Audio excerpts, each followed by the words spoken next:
Nothing feels wrong at first. There's no crisis, no panic, no moment where alarms go off, just a normal morning, a normal commute, and a life that looks exactly like it's supposed to.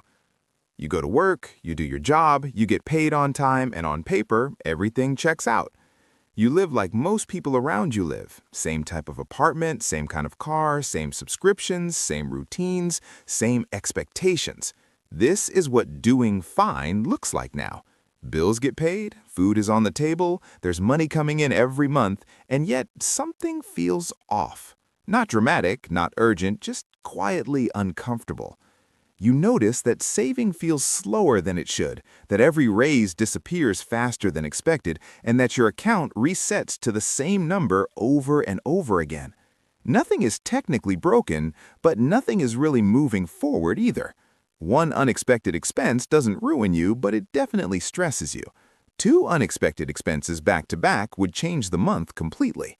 This is where most people stop questioning things, because from the outside, this looks like stability. You're not broke, you're not irresponsible, you're just living normally. But here's the uncomfortable question almost no one asks. If this is normal, why does it feel so fragile? Why does a life that looks acceptable require everything to go right every single month? Why does one surprise still carry so much weight even when you're doing everything you were told to do? If you've ever wondered why normal no longer feels safe, stay with me. What comes next explains why this feeling isn't personal, emotional, or accidental. It's structural. At first, the damage doesn't come from anything dramatic. It comes from the quiet, predictable costs that never ask permission. They don't feel dangerous because they don't arrive all at once. There's the rent or the mortgage already taking a fixed position in your month before your paycheck even lands. Then come the quiet ones. Health insurance, utilities, phone, and internet, all showing up every single month whether you actively think about them or not. None of these expenses feel optional, and none of them feel negotiable. They simply exist, quietly carving out space in your income. Add groceries at today's prices, transportation costs that rise without warning, and basic services that cost more each year for the same result, suddenly a large portion of your money is already gone without a single decision being made. What makes this dangerous isn't the size of any one expense, it's the accumulation. Each cost feels reasonable on its own, but together they form a structure that locks your money into place. By the time you look at what's left, saving doesn't feel impossible, it feels inconvenient, slow, and strangely discouraging. And this is where most people get confused. They don't feel reckless, irresponsible, or careless, they feel careful. But careful inside a structure that quietly absorbs income faster than discipline can compensate. The money doesn't disappear because of bad choices. It disappears because the system is designed to collect it automatically. This is why progress feels invisible even when nothing is technically wrong. Your income arrives, your obligations are already waiting, and the month resets before you feel any sense of movement. The problem isn't spending too much, it's how much of your money is already spoken for before you ever get a choice.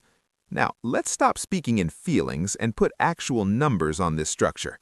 Imagine someone earning $6,200 per month after taxes, a solid income that most people would call doing well. Rent or mortgage takes $2,300 right away. Transportation, including car payment, insurance, fuel, and basic maintenance, averages $950 per month.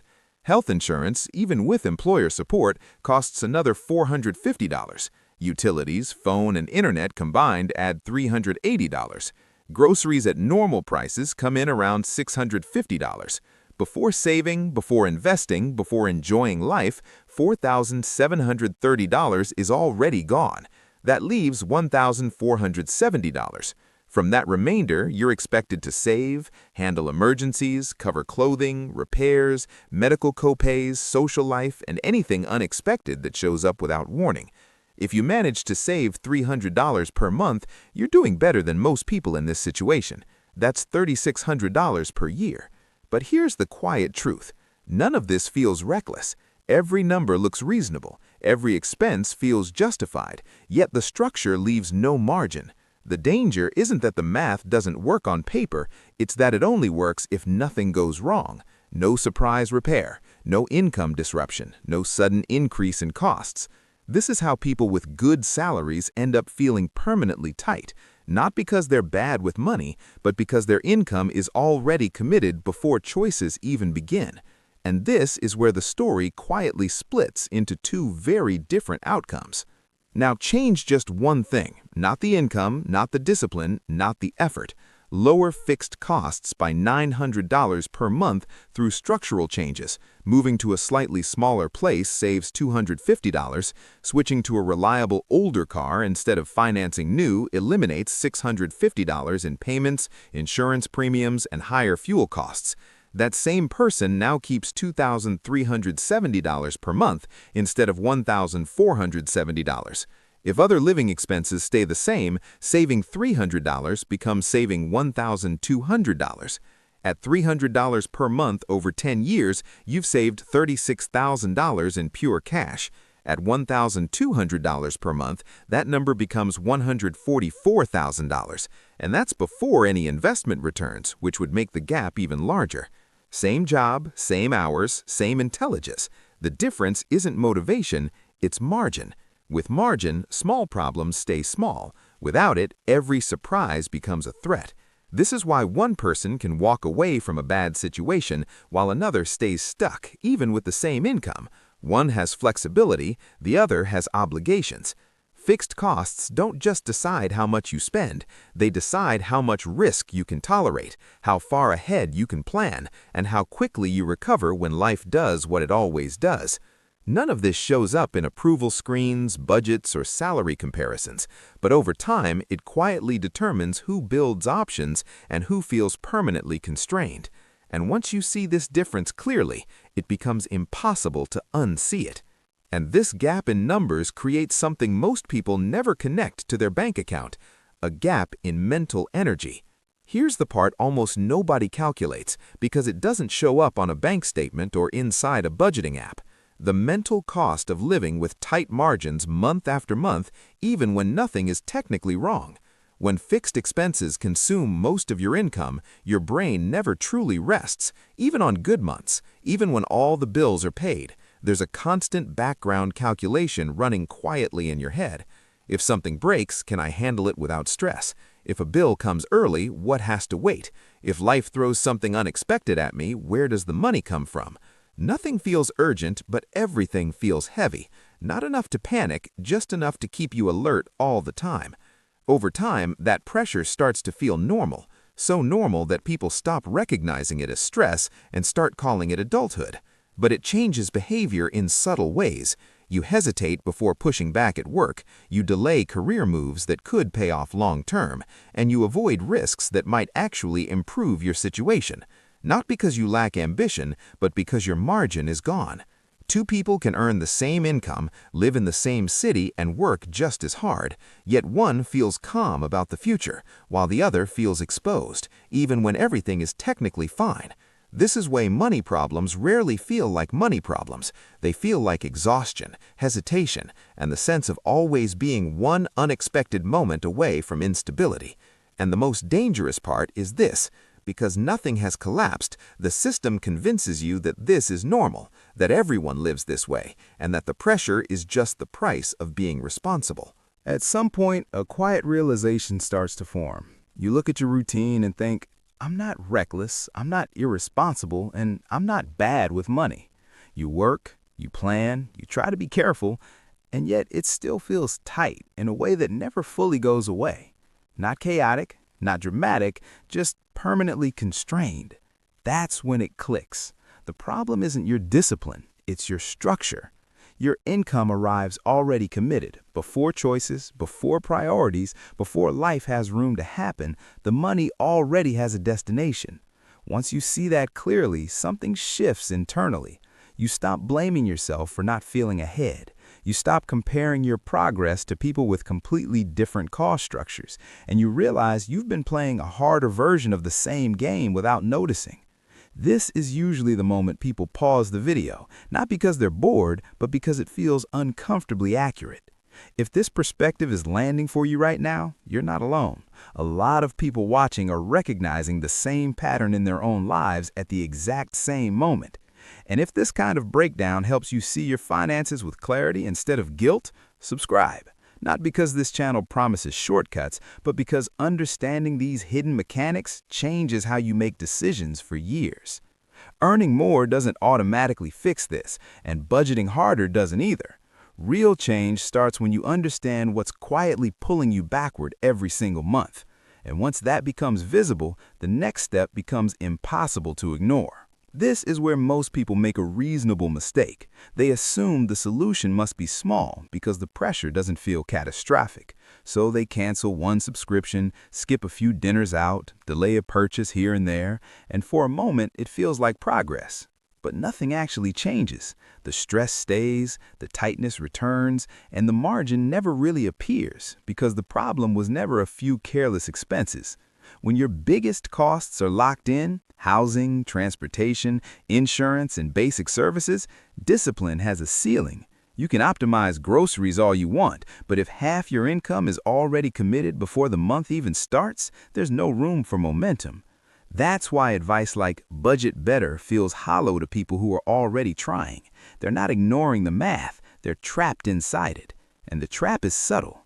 You're not drowning, you're treading water, which is worse long-term because treading water feels survivable even as it slowly drains your energy. Years pass, raises arrive, life upgrades slightly, but the structure stays the same. The gap between effort and outcome never closes, and over time that creates something more dangerous than stress: resignation. People stop asking whether things could be different and start assuming this is just how adult life feels. That's why real change never comes from trimming around the edges. It comes from questioning what permanently consumes your income. Because freedom doesn't begin with willpower. It begins with understanding the structure you're operating inside. Here's the moment most people never realize exists, the point where the decision isn't about money anymore, but about structure. Two options sit in front of you, even if no one explains them this way. You can choose the version of life that looks normal: newer upgrades, longer commitments, higher fixed costs, and the constant pressure to keep everything working perfectly. Or you can choose the version that feels quieter: fewer obligations, lower fixed expenses, and more room to absorb life without panic. This might look like driving a 2018 instead of 2024, renting for $1,900 instead of buying at $2,600, keeping insurance minimal instead of maximal. Both paths get you through the month. Only one gives you space to think beyond it. The difficult part is that the second option doesn't feel like progress at first. It feels like settling. Because we've been taught to measure success by what we add, not by what we avoid locking ourselves into. But margin doesn't announce itself loudly. It compounds silently. It shows up as better sleep, clearer thinking, and the ability to say no when something doesn't serve you. It shows up as flexibility, the freedom to change jobs, negotiate harder, or walk away from situations that quietly drain you. Most people never frame the decision this way because culture teaches tolerance, not control. But once you understand the math, the trade-off becomes impossible to ignore. You're not choosing between comfort and sacrifice. You're choosing between pressure that grows over time and margin that protects your future. And that choice is being made every time you lock in a fixed cost, whether you notice it or not. This is what almost no one tells you about restructuring your life. When the structure changes, the stress doesn't disappear overnight, but it stops growing. Same person, same job, same city, but now fixed costs are lower by $800 or $1,000, not because income exploded, but because obligations stopped consuming everything first. That money doesn't feel exciting at first. It feels quiet. Month one, it becomes a buffer. For the first time, an unexpected expense doesn't trigger panic. Month three, it becomes consistency. Bills get paid without juggling. Decisions stop feeling urgent. Month six, it becomes confidence. Savings grow without constant sacrifice, and small setbacks stop derailing everything. Year two, it becomes momentum. Investments compound, emergency funds exist, and opportunities become possible instead of theoretical. Nothing about life suddenly looks luxurious, but internally everything shifts. You're no longer reacting, you're choosing. You stop planning your life around what if something breaks and start planning around what if something works. This is where better decisions begin, not because you became smarter, but because your brain isn't running in survival mode anymore. You negotiate differently at work. You consider opportunities you used to ignore. You stop tolerating situations that quietly drain you because you're no longer trapped by fixed obligations. And here's the part people never expect. Once you experience margin, you can't unsee it. You realize how much energy you were spending just holding things together. You realize that what you called normal was actually constant pressure. This is why restructuring isn't about deprivation, it's about reclaiming control. Because when structure changes, money stops being the problem and starts becoming a tool. Here's the uncomfortable truth most people never pause long enough to face. None of this happens by accident. The system trains you to focus on income, approvals, and upgrades while quietly locking you into fixed costs that decide your freedom long before motivation ever matters. That's why so many intelligent, hard-working people feel exhausted and behind, not because they failed, but because they were never taught how the structure actually works. The real shift doesn't begin with earning more. It begins the moment you stop asking, "How can I make this work?" and start asking, "What is permanently consuming my future?" Once you see that clearly, you stop blaming yourself. You stop chasing quick fixes. You stop mistaking tolerance for progress. And that's exactly what this channel is about. Not hustle fantasies, not shortcuts, not motivation that fades in a week. We break down the hidden math, the psychological traps, and the structures quietly shaping modern financial life so you can make decisions with clarity instead of pressure. In the next video, we're going to break down how to identify your biggest fixed cost traps, what actually matters to change first, and how to rebuild margin without feeling like you're going backwards. If this video made you pause, rethink, or see your finances differently, subscribe now, because once you understand the game, you stop playing it blind, and that's when everything starts to change.